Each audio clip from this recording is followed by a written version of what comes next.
चलो स्टार्ट करते हैं एक सैंपल पेपर, ठीक है, जो कि पिछले साल का है, क्लास 9th, ठीक है, 9th क्लास में ये आया हुआ है, ठीक है, 9th क्लास का है, 2024-25 में पूछा गया है मैथमेटिक्स का पेपर, ठीक है। इसको सॉल्व आउट करते हैं और इसके रिगार्डिंग जितने भी कॉन्सेप्ट्स हैं उन सबको कवर करते हुए आगे बढ़ेंगे, ठीक है। तो ध्यान से क्वेश्चन को ट्राई करना है और कॉन्सेप्ट को नोट डाउन भी करना है, क्लियर है। स्टार्ट करते हैं सेक्शन ए एमसीक्यूज वाला। उससे पहले ये जनरल इंस्ट्रक्शन दे रखे हैं जो कि नॉर्मली सब बच्चों को पता होता है, ठीक है। तो let's start first question, ready, okay, let's start. Class mark of the class 70 to 80, 70 से 80 का एक क्लास इंटरवल गिवन है, तो क्लास मार्क क्या होगा। देखो क्लास मार्क क्या होता है, class mark equals to upper limit plus lower limit by 2, ये upper limit plus lower limit by 2। इस क्वेश्चन में 70 to 80 का पूछा हुआ है, तो क्या करेंगे, अपर लिमिट क्या है इसकी 80, तो 80 प्लस लोअर लिमिट क्या है 70, 70 अपॉन 2, तो ये कितना आ जाएगा 150 अपॉन 2, जो कि कट के 75 हो गया। तो सही आंसर क्या होगा, सी 75। समझ में आया। Which of the following is irrational number? इनमें से कौन सा irrational number है, तो irrational number क्या होता है, irrational number होता है नॉन टर्मिनेटिंग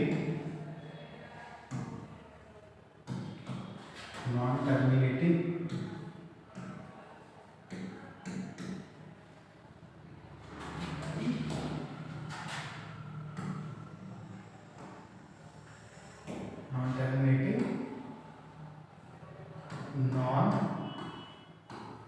रिपीटिंग,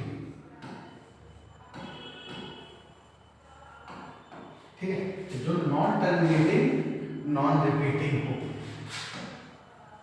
ठीक है, तो उसी को इर्रेशनल नंबर। अब देखो इसमें कौन सा इर्रेशनल होगा, 0.15 टर्मिनेट हो गया, ये भी, ये 1516 ये रिपीट कर रहा है, इसको हम चाहे तो ये लिख सकते हैं 0.1516 के बाद, तो बार लग गया तो वो रेशनल हो गया 0.501500, तो ये हमारा इर्रेशनल नंबर है, नॉन टर्मिनेटिंग नॉन रिपीटिंग। याद रखना जो नॉन टर्मिनेटिंग नॉन रिपीटिंग होता है उसी को इर्रेशनल नंबर कहा जाता है, ठीक है। अगला question, two sides of a triangle are 8 centimetre and 12 centimetre and perimeter is 42, the value of S, S क्या होता है हमारा, एस होता है हमारा सेमी पेरीमीटर,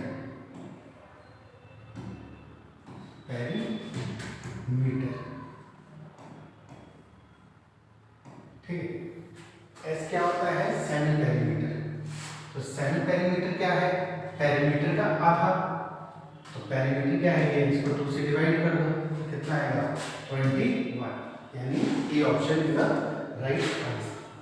अगला क्वेश्चन है, for what value of a x minus 1 is the factor of this polynomial, a की किस वैल्यू पे ये फैक्टर हो जाए, तो मतलब ये फैक्टर थ्योरम से है, क्या करेंगे x इक्वल्स टू 1 ये पुट कर देंगे इसे, जैसे इसमें पुट करेंगे तो क्या बनेगा, देखो 1 का क्यूब माइनस 3 इंटू 1 का स्क्वायर प्लस 17 इंटू 1 प्लस ए, और 0 से इक्वेट कर देंगे। इक्वेट क्यों करेंगे, क्योंकि फैक्टर है तो रिमाइंडर 0 होगा, ठीक है, ये ध्यान रखना। अब इसको सॉल्व कर दो, तो 1 minus 3 plus 17 plus A equals to 0, तो ए की वैल्यू कितने थे, 1 माइनस 3 माइनस 2, तो माइनस 15, ये हमारा माइनस 15 यानी B is the right answer, clear है।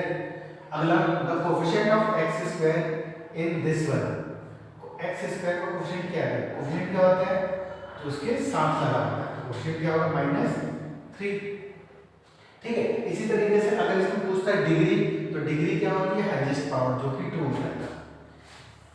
Next, area of an equilateral triangle having each side is 4 centimetre. Area of equilateral triangle क्या होता है, area of equilateral triangle is equals to √3/4 a square, जिसमें से a क्या है, side है, बस पुट कर दो, a की वैल्यू 4 पुट करो तो 16/4, तो 4 बच जाएगा, तो 4√3 ये बन जाएगा। इसमें अगर पुट किया जाए √3/4 इंटू 4 स्क्वायर, तो क्या होगा, 1 4 से 4 कट गया, 4√3 आंसर आ जाएगा। ठीक है।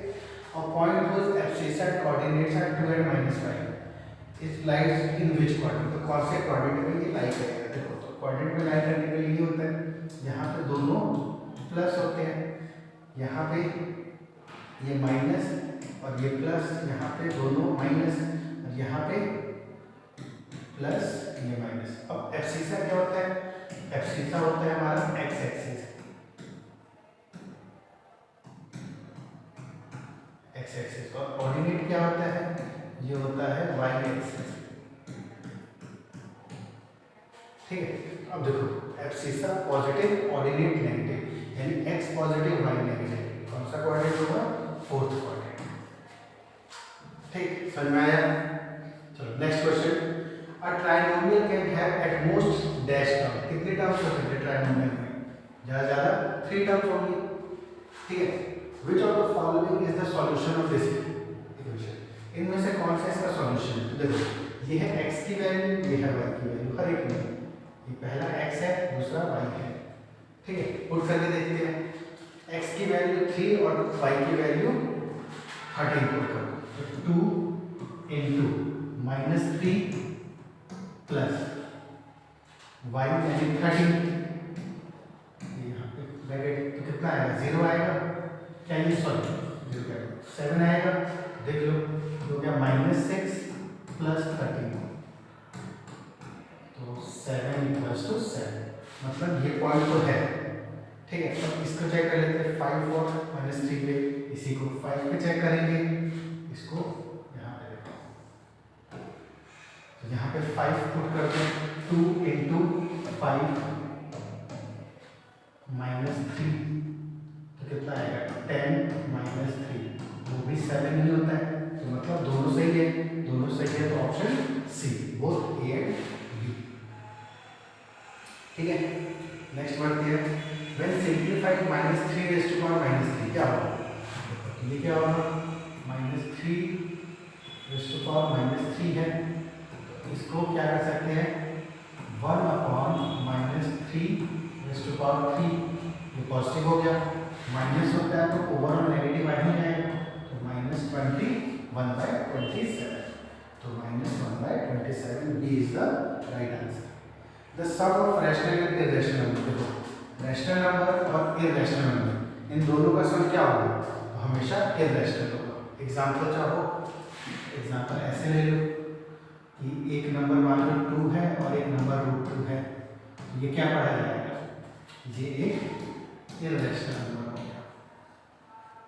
ठीक है, इर्रेशनल नंबर हो गया। Next, equal code of a circle subtend equal angle at the centre bye theorem, ठीक है, थ्योरम से हो जाएगा। Next, if the three angle of a quadrilateral line 75 90 75 then the fourth angle is, हमें पता है चार एंगल का सम, एक को x मान लेते हैं, तो x plus 75 plus 90 plus 75 equals to 360, कैसे, ASP एंगल सम प्रॉपर्टी, तो वहाँ से x की वैल्यू निकाल दो, कितनी आएगी, 70 150 150 प्लस 90 240, तो 120 हमारा आ जाएगा, तो 120 इज द राइट आंसर। समझ में आ रहा है। अगला, find the value of x if the lines are parallel to each other, ये लाइंस हमें पैरेलल दे रखी है, तो x की वैल्यू क्या होगी, तो देखो 2x minus 60 equals to x, कैसे होगा, तो ये होगा कॉरस्पॉन्डिंग एंगल,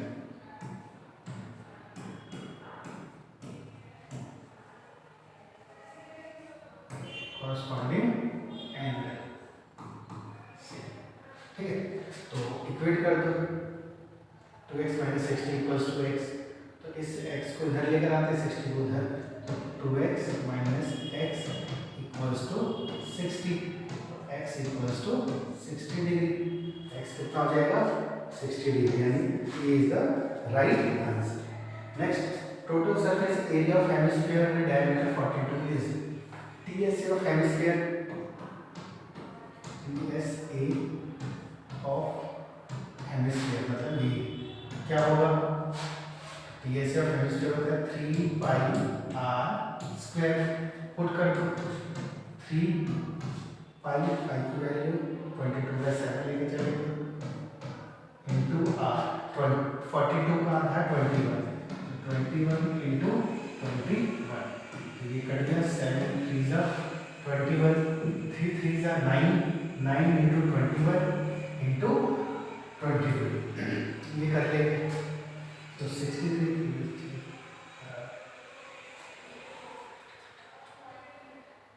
तो इसका आंसर कितना आएगा, एक बार कैलकुलेट करके देख लेते हैं। 66 मल्टीप्लाई कर लो 66 और ये हो जाएगा हमारा 63, ठीक है, तो 6 3 जा 18 कैरी 1, 6 3 जा 18 19 इंटू 6 6 जा 36, 6 3 कैरी 36 और 3 39, ऐड कर दो 8 9 6 15 1 9 10 11 1 4 4 1 5 8, 4 1 5 8 इज द राइट आंसर। समझा क्या होगा, ये हेमिस्फीयर का हमने TSA लगाया और वहां से वैल्यूज निकाली, इतना क्लियर है। अगला, in triangle ABC and DEF AB equals to FD, दो ट्रायंगल बना लो, एक बना लो ABC और दूसरा ट्रायंगल है DEF,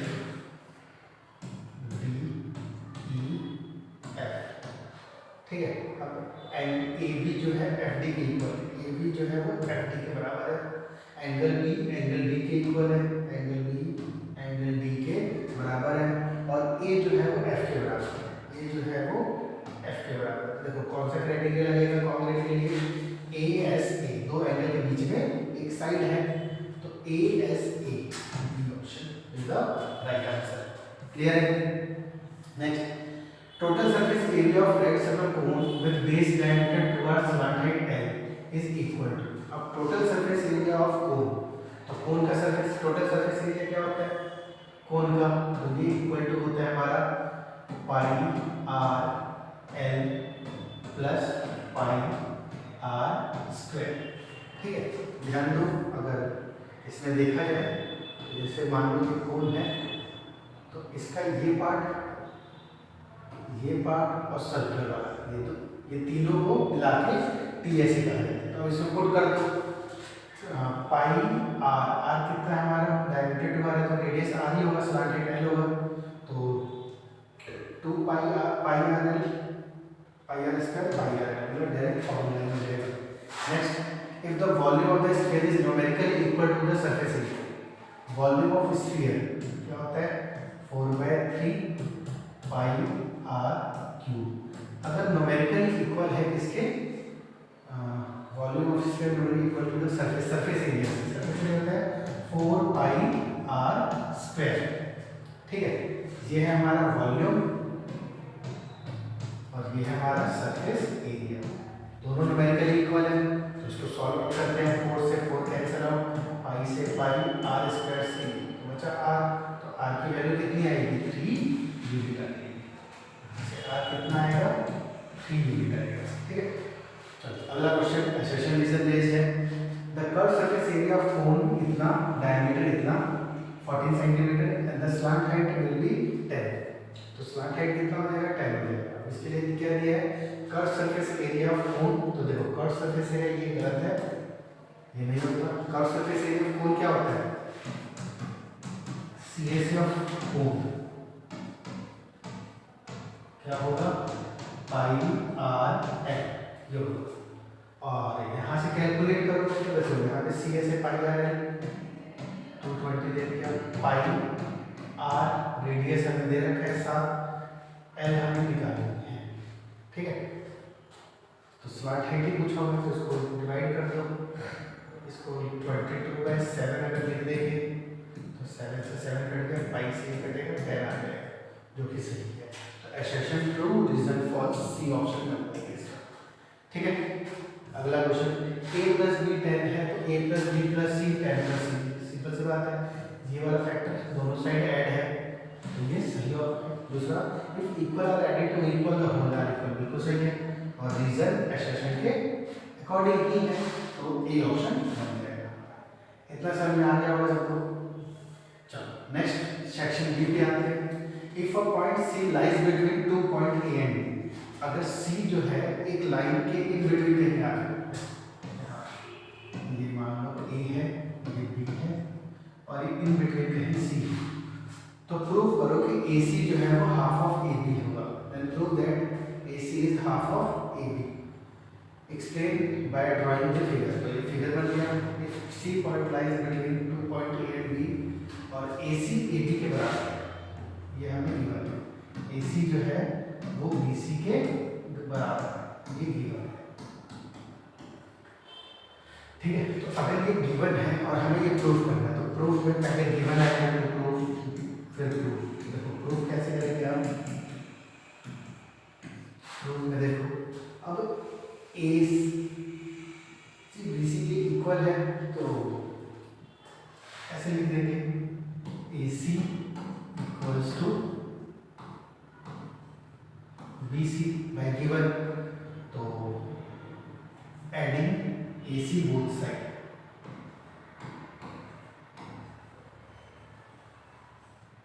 adding AC both side, AC क्या करो दोनों साइड ऐड कर दो, तो यहाँ AC ऐड करेंगे तो क्या होगा 2AC, और यहाँ पे AC ऐड करेंगे तो BC प्लस AC। ठीक है, तो 2AC equals to BC plus AC क्या होगा, सोचो तो BC प्लस AC AB हो जाएगा। AC क्या हो गया, AC हो गया हाफ ऑफ AB। ठीक है, ठीक है, एनसीईआरटी का क्वेश्चन है, इजी है, कोई ज्यादा मुश्किल नहीं। नेक्स्ट है right any two Euclid axiom. अब देखो एक तुम्हारे को इसी में लिख के दिया हुआ है, if equal are added to equal the whole are equal. ऐसी तरीके से दूसरा भी लिख सकते हो, equal are subtracted from equal the remainders are equal, the whole is greater than the part. तीसरा है टोटल 7 एक्सियम है, टोटल 7 एक्सियम, आप उसमें से कोई सा भी दो लिख दोगे। ठीक है, चलो आगे बढ़ते हैं। 23.43 in the form of p/q, हमें 23.43 को p/q के फॉर्म में लिखना है। ठीक है, इसको p/q के फॉर्म में हमें लिख देना है। आते हैं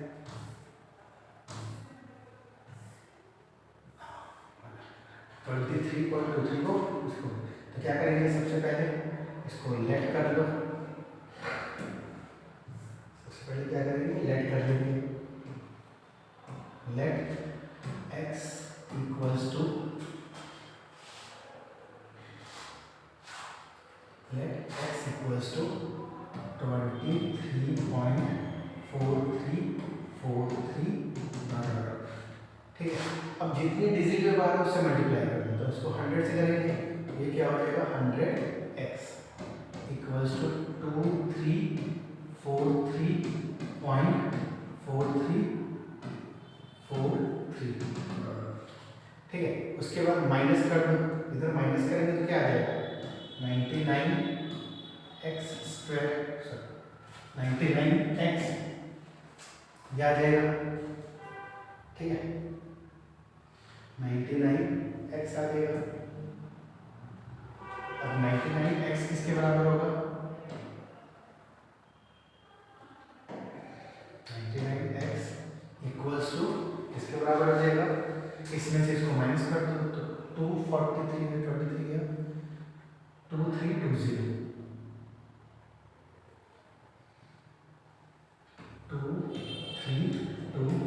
ये बन जाएगा। x इक्वल्स टू 2320/99 ये आ जाएगा। ठीक है, तो ये इसका आंसर होगा। ठीक है, अगला क्या है, फैक्टराइज 3x² - x - 4। तो इसमें क्या करेंगे, मिडिल टर्म स्प्लिट लगा देंगे। ठीक है, मिडिल टर्म स्प्लिट में क्या होगा, मिडिल टर्म स्प्लिट में क्या करेंगे, इसको इस तरीके से लिखेंगे, इधर लिखेंगे। ठीक है, क्या होगा, 3x² -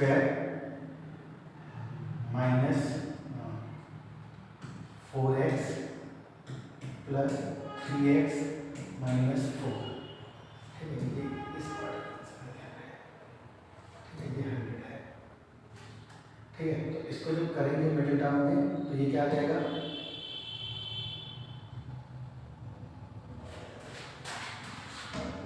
ठीक है। वैसे मिडिल टर्म स्प्लिट से भी इजीली सॉल्व हो जाता है हमारा। इन दोनों में से क्या कॉमन आएगा, x। इन दोनों से क्या कॉमन आएगा, x। x कॉमन आएगा तो क्या बचेगा, 3x - 4। ठीक है, इसमें से क्या बचेगा, 3x - 4। फिर इन दोनों में से क्या कॉमन लेंगे, प्लस का 1, क्या बचेगा, 3x - 4। ठीक है, तो x प्लस 1 और दूसरा बन जाएगा 3x - 4। ये हमारा फैक्टराइज है। Prove that a cyclic parallelogram is a rectangle. अगला क्वेश्चन क्या है, प्रूव करो कि जो साइक्लिक पैरेललोग्राम है वो एक रेक्टेंगल होगा। ठीक है, ये कैसे करेंगे, साइक्लिक पैरेललोग्राम को रेक्टेंगल प्रूव। देखो यहाँ पे 24 का ए,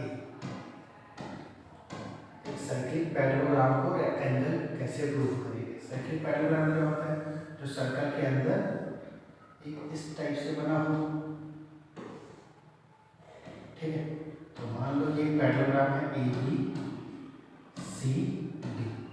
पैरेललोग्राम में क्या होगा, angle B equals to angle C, opposite angle of parallelogram, opposite angle of parallelogram. ठीक है, angle B also angle B plus angle C equals to 180 degree. Therefore angle B equals to angle C equals to 90 degree. ठीक है, तो angle B और angle C आपस में equal होगा और कितना होगा, 90 डिग्री होगा। हमें पता है कि पैरेललोग्राम का अगर एक एंगल 90 डिग्री का हो जाए तो वो रेक्टेंगल बन जाता है। ये पार्ट इसमें लिख देना है। अगले में देखो क्या है, in the given figure, given figure है, कहाँ गिवन है, फिगर दिया होगा। In the given figure ABCD is a cyclic quadrilateral. यहाँ पे फिगर तो नहीं दिखाई दे रहा, कट गया होगा फिगर में भी। ठीक है, फिगर कट गया होगा, कोई बात नहीं, इसको देख लेते हैं। अब एक गिवन फिगर ABCD एक साइक्लिक क्वाड्रिलेटरल में यहाँ बना लेते हैं, थोड़ा सा इसको एडजस्ट करते हैं, यहाँ बना लेते हैं।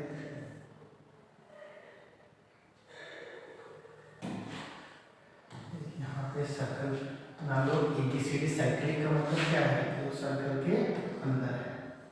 एक ऐसा सा साइक्लिक क्वाड्रिलेटरल बना दिया, ABCD नाम दे दो, ABCD। ठीक है, ABCD एक साइक्लिक क्वाड्रिलेटरल हो गया। अब उसमें क्या कह रहे हैं, in which AC and BD are rectangle. AC और BD ये दोनों डायगोनल है। इफ एंगल DBC ये एंगल 65 डिग्री है, DBC 65 डिग्री और BAC ये एंगल जो है वो 45 डिग्री है।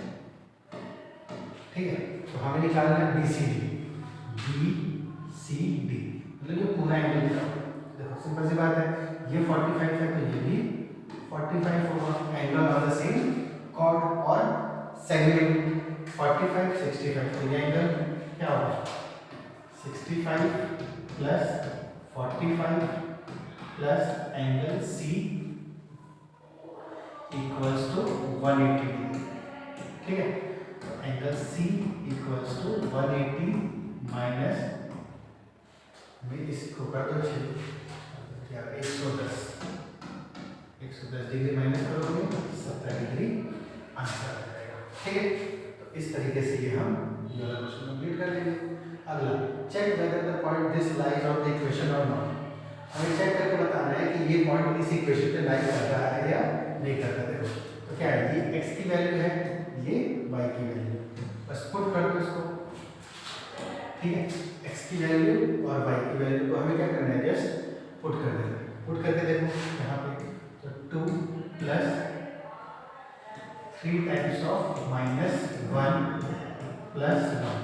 ठीक है, तो 2 प्लस 1 3 माइनस 3, तो ये हो गया 3 माइनस 3, जो कि कट के 0 आ रहा है। तो इसका मतलब यस, इसका आंसर क्या लिखेंगे, इसका आंसर क्या लिखेंगे, यस।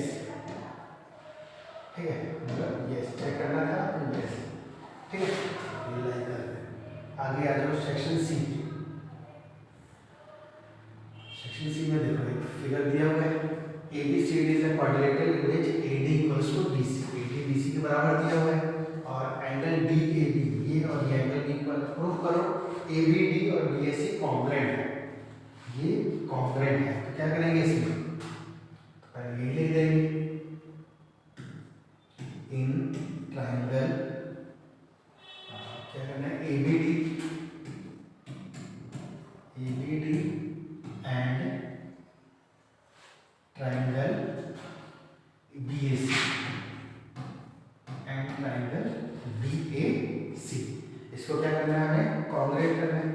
तो इसमें देखो सबसे पहले ये AD, यहाँ से AD, वहाँ से BC इक्वल है, फिर angle DAB is equals to angle CBA। ठीक है, ये दूसरा हो गया, और तीसरा हम लिख सकते हैं AB इक्वल्स टू AB, ये कॉमन होगा। ठीक है, और ये दो गिवन होगा। क्लियर है, तो therefore triangle ABD is congruent to triangle BAC by, इससे कॉन्ग्रुएंट हो जाएगा, ध्यान दो, तो दो साइड के बीच का एंगल है SAS रूल, और जब ये कॉन्ग्रुएंट हो गया तो फर्स्ट पार्ट हो गया हमारा, और ये CP से ये इक्वल हो जाएगा। ठीक है, समझ में आया इतना, देखो ध्यान से, क्लियर है। ठीक है, इस तरीके से ये हमारा कॉन्ग्रुएंट हो जाएगा। ठीक है, चलो नेक्स्ट क्वेश्चन देखो, question number 26। BE and CF are two equal altitude of triangle ABC। अब एक ट्रायंगल बनाना है और इसके BE और CF के दो इक्वल ऑल्टीट्यूड, मतलब ये मान लो ट्रायंगल है, यहाँ से ये है, ये A है, ये B, ये C, तो BE और CF ये दो इक्वल ऑल्टीट्यूड है। ऑल्टीट्यूड है तो मतलब 90 डिग्री का एंगल भी होगा, 90 डिग्री का एंगल होगा, तो इक्वल ऑल्टीट्यूड है। तो using RHS congruent rule prove that the triangle ABC is isosceles. अब ABC को आइसोसेलेस प्रूव करना है, तो कैसे प्रूव करेंगे, अगर ट्रायंगल इक्वल है, कॉन्ग्रुएंट करना है, तो इसमें हम क्या करेंगे, in triangle BFC and triangle BEC, इसको क्या करेंगे, कॉन्ग्रुएंट करेंगे। कैसे कॉन्ग्रुएंट करेंगे, देखो angle F equals to angle, जो F है वो E के बराबर है, पहला। दूसरा इसमें क्या आएगा, ये हो गया ईच 90 डिग्री। ठीक है, दूसरा BC इक्वल्स टू BC, ये आ जाएगा कॉमन। ठीक है, और तीसरा अगर देखेंगे तो तीसरा हमारे पास क्या आएगा, CF इक्वल्स टू BE। ठीक है, CF जो है वो BE के बराबर होगा, BE के बराबर होगा, क्यों, क्योंकि ऑल्टीट्यूड इक्वल बोला हुआ है, देखो इक्वल ऑल्टीट्यूड्स, तो ट्रायंगल कॉन्ग्रुएंट हो जाएगा, ठीक है। कॉन्ग्रुएंट हो गया, यहाँ से हम लिख सकते हैं एंगल बी जो होगा, यहाँ से एंगल बी जो है वो एंगल सी के बराबर होगा। अगर ये एंगल इसके बराबर है तो साइड्स भी इक्वल होगा, सिंपल सा, ठीक है। वहां से ये इक्वल हो जाएगा, समझ में आया होगा। अगला question, in figure A B parallel to C D, इस फिगर में ए बी सी डी के पैरेलल है, ये वाला इसके लिए होगा यहाँ पर, ठीक है। यहाँ ए बी सी डी के पैरेलल है और ई एफ सी डी के परपेंडिकुलर है। ये ध्यान दो, लिखा हुआ है angle G E D 120 degree, G E D ये पूरा 120 डिग्री है, ठीक है। और परपेंडिकुलर तो ये 90 है, तो ए जी ई क्या होगा, ए जी ई ये एंगल क्या होगा, ठीक है, ए जी ई, उसके बाद जी ई एफ, जी ई एफ ये, तो देखो ये 90 है, ये 120, तो ये एंगल कितना होगा 30, ठीक है। और एफ जी ई भी बता रहे हैं, एफ जी ई ये बता रहे हैं, तो ए जी ई एंगल क्या होगा, ए जी ई, ए जी, अब देखो ये लाइन अगर पैरेलल तो ये 120 तो ये भी 120 होगा, ठीक है। और ये 90 हो गया और ये 60 हो जाएगा, ठीक है। एंगल सम प्रॉपर्टी से या सप्लीमेंट एंगल भी बन जाएगा ये दोनों लीनियर पेयर से, ठीक है। तो कोई ज़्यादा मुश्किल तो क्वेश्चन नहीं था, इजी है। अगला क्वेश्चन देखो, A B C D is a rectangle in which diagonal bisect A as well as angle C, तो प्रूव करो। अब देखो जो प्रूव करना होता है डायग्राम कोशिश करना कि वैसा सही बने, ठीक है। स्क्वायर प्रूव करना था, स्क्वायर बना दिया। अब यहाँ पे एक डायगोनल दे रखा है ए सी, मान लो ये पॉइंट ए, ये बी, ये सी, ये डी, ठीक है। अब ए सी जो डायगोनल है वो ए और सी को बाइसेक्ट करता है, मतलब ये इसके बराबर है, ये वाला इसके बराबर है, ठीक है। तो शो करो A B C D square है। अब स्क्वायर कैसे होगा, अब क्योंकि ये रेक्टेंगल है तो angle A equals to angle C होगा, ठीक है। और बाइसेक्ट कर रहा है तो half of angle A half of angle C के बराबर होगा, तो ये एंगल इसके बराबर है तो ये साइड इसके बराबर हो गई। और जब कभी भी रेक्टेंगल के एडजेसेंट साइड इक्वल हो जाए तो वो स्क्वायर बन जाता है, वैसे लिख देते हैं कि when the adjacent side of a rectangle are equal then it is a square, ठीक है, उससे हो जाएगा। और जब स्क्वायर बन गया तो बीडी इसकी प्रॉपर्टी ही है कि बाइसेक्ट होगी, ठीक है। अगला, ABC is a rectangle PQRS at the midpoint of side ABs show that it quadratic form a rhombus, तो ये rhombus बन जाएगा, ठीक है। तो देखो क्या करेंगे, एक यहाँ पे इसका डायग्राम भी यहाँ देखो, ABCD एक हमारे को रेक्टेंगल दिया हुआ है, ऐसा सा रेक्टेंगल बना हुआ, ठीक है। और जो इसके मिड पॉइंट पे A B C D, ठीक है। और इसके मिड पॉइंट पे ये मिड पॉइंट ले लो, ठीक है। हमें क्या दे रखा है पॉइंट PQRS, PQRS, तो इसको ज्वाइन करेंगे तो हमें प्रूव करना है कि PQRS एक रोम्बस है। अब ये रोम्बस कैसे है ध्यान दो, तो यहाँ से जब इसको डायगोनल बनाएंगे ये वाला, ठीक है, तो इसमें क्या होगा, DB जो है यहाँ पे देखो, DB जो है वो हाफ ऑफ DB किसका होगा, हाफ ऑफ SP होगा और RQ भी होगा, ठीक है। और DB पैरेलल होगा SP के और RQ के, ठीक है। पैरेलल भी होगा, इक्वल भी होगा बाय मिड पॉइंट थ्योरम। तो अगर ये पैरेलल इक्वल है तो इसका मतलब ये पैरेललोग्राम हो गया, और पैरेललोग्राम हो गया तो रेक्टेंगल के डायगोनल्स क्या होते हैं, इक्वल होते हैं, ठीक है। तो अब हमारे को प्रूव करना है कि चारों साइड्स इक्वल होगी। चारों साइड कैसे इक्वल होगी, तो जो DB है वो किसके बराबर है, DB की जो लेंथ है वो बराबर है AC के, AC के, और DB किसके इक्वल है, हाफ ऑफ SP RQ, इसके इसके भी हाफ में इक्वल है, ठीक है। तो इसका मतलब ये इक्वल टू हो जाएगा हाफ ऑफ एस पी, फिर हाफ ऑफ आर क्यू, इसी तरीके से हाफ ऑफ पी क्यू और हाफ ऑफ एस आर। तो यहाँ से क्या होगा, चारों साइड इक्वल हो गई, चारों साइड इक्वल हो गई तो लिख दो we know that if all sides are equal then it is a square, sorry rhombus, ठीक है। अगर देखो in triangle ABC AB BC AC तीनों साइड दे रखा है, area of triangle find out करना है और ऑल्टीट्यूड निकालना है एसी का, ठीक है। तो इसके लिए क्या करेंगे, देखो ये ट्रायंगल दिया है, यहाँ पे ए मान लो, ये बी, ये सी, यहाँ पे ये हो गया 15 सेंटीमीटर, ठीक है। ये बीसी हो गया 13 और ये हो गया 40। तो एरिया के लिए क्या करेंगे, एस निकालेंगे। एस क्या होता है, सेमी पेरीमीटर।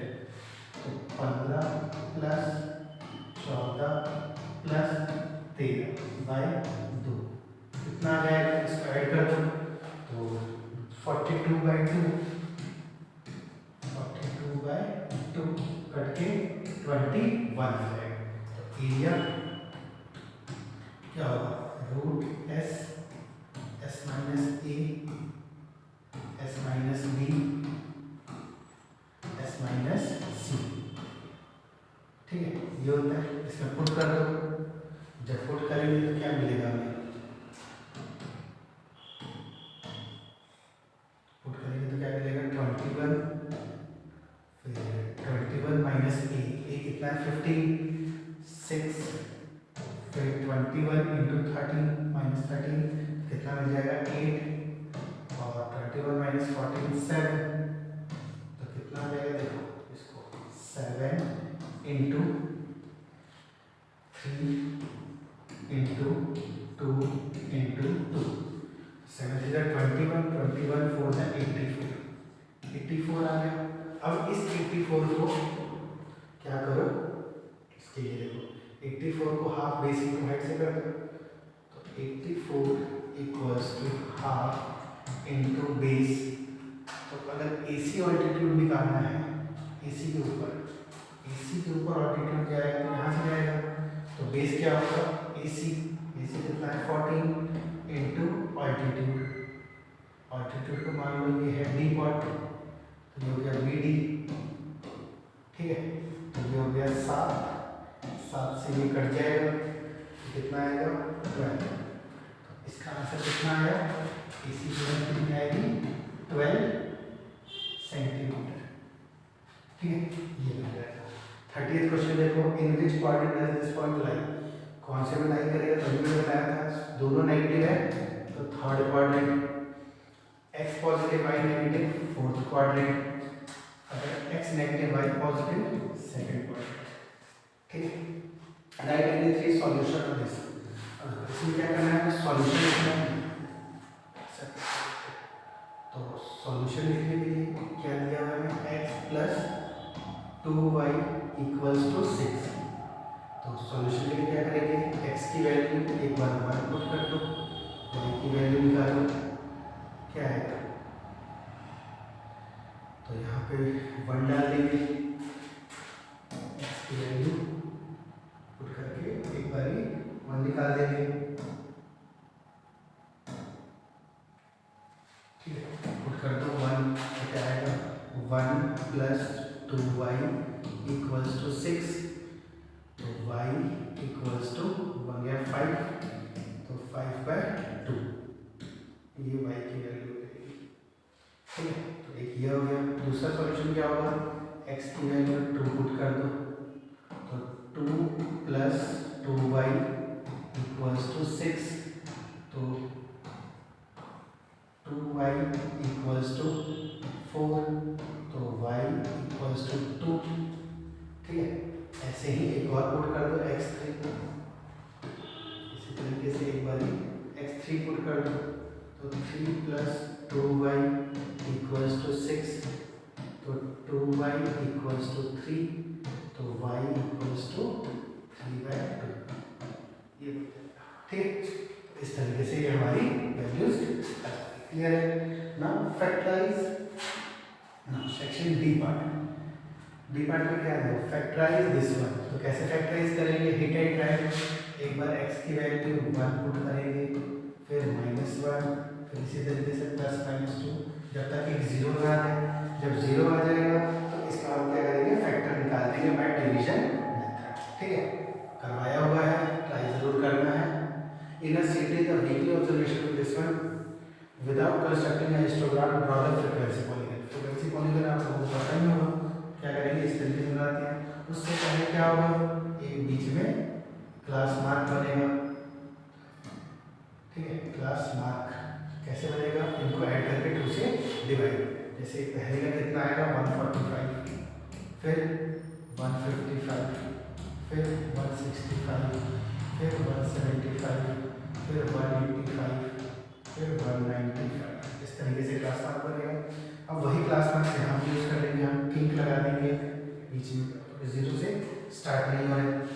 ठीक है, और इस तरीके से इसको कंप्लीट कर लेंगे। यहाँ से हो गया 140, देन 150, 160, देन 170, 180, देन 190, थोड़ा सा है, देन 200।